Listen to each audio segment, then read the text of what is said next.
Hello, thank you for inviting me here today. I'm going to talk to you about our work on pavement parking.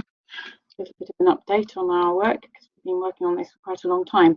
In case you don't know who we are, we're the National Charity for Walking. Our vision is of walking being the natural choice for everyday local journeys. We want to create better environments for walking and inspire people to walk more. And one of the key challenges we've been helping pedestrians to face for quite some time is pavement parking. I always like to bring out this slide. It's from 2015 when the guide dogs asked their members to send them photographs of some of the worst offenders and then plotted them. And as you can see, we're looking at a very widespread problem. So what are the issues that we're really talking about? Pavement parking can force pedestrians into the path of oncoming traffic. It also introduces the risk of trips and falls and litigation, and it damages footway surfaces that aren't designed to take the weight of vehicles, increasing the maintenance costs. So this is a good example of what I'm talking about. You can see that there's not a huge amount of space there.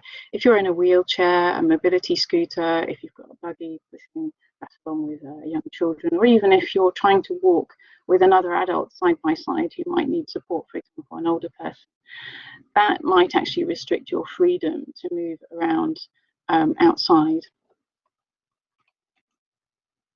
And this is what we're talking about in terms of damage to the footway surface.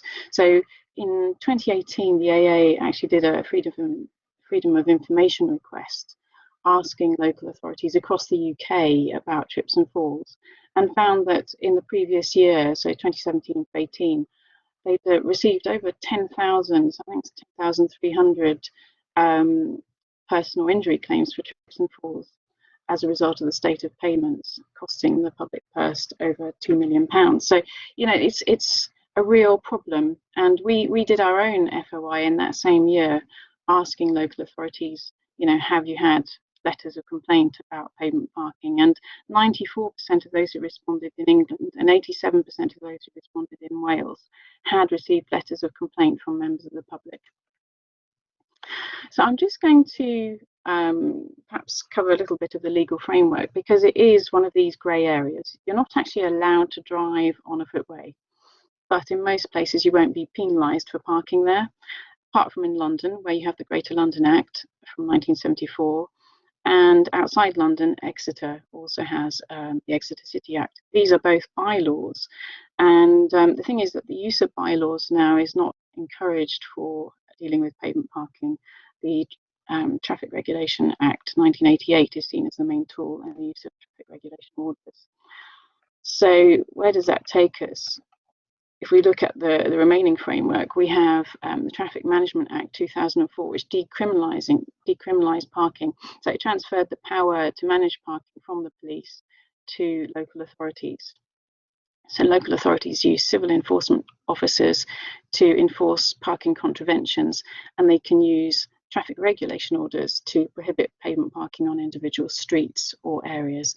And then you'll use the PCN 62 to give a fine if someone's breaking that TRO. So it's a flawed system, though. The problem is that it's very much a patchwork approach, and it's been around, as I say, a long time. Here we have a quote from the Transport Select Committee 2006 saying that the government has to get to grips with it and take a consistent approach across the country. Trouble was, you know, by 2014, still nothing happening. And again, the Transport Select Committee saying, got to take action, this time slightly more nuanced, but it's still this same problem of pedestrians not being put first on the pavement. So we worked with partners, guide dogs and the British Parking Association in particular, to table private members' bills, one in 2014, one in 2015, to not so much ban pavement parking, but change the law so there's a presumption that you can't do it unless you're told you can. So it's the reverse situation to using TROs to ban it on individual streets. It's essentially creating a London-wide approach across the country.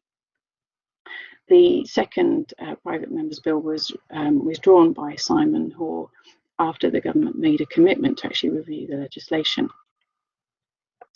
Meanwhile, in Scotland, the Transport Scotland Bill in 2018 introduced a national ban on pavement and double parking, and this was enacted the following year in 2019.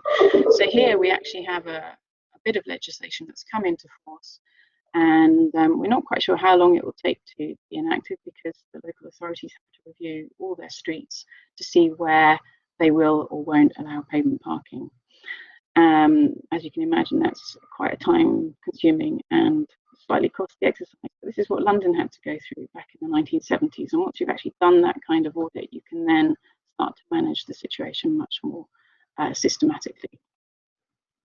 Last year, it's also worth noting that Wales reviewed the pavement parking legislation and have had a recommendation to introduce subordinate legislation to look at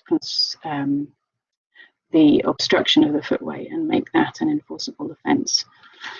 So yes, what's the situation in England? Well, in March 2016, we had a round table, and then nothing happened. Well, Brexit happened, and that kind of derailed any action on pavement parking. We've all forgotten, of course, about Brexit now that we've got the pandemic, but at the time, it basically took all the time of all the civil servants. So by the time it got to August 2018, we got together with our supporters, Guide Dogs, British Parking Association, over 20 organisations behind us, and a letter with 17,000 signatories calling for an end to this 1,000 days of inaction. And we finally found, or had the commitment from the government and a civil servant looking at the legislation to do this review. So what happened next? Well, I mean, we've been waiting so long, we decided to focus on local action, and we basically prepared a toolkit for our supporters on how to call for traffic regulation orders in their local area. And as you can see, it's a nice, simple process.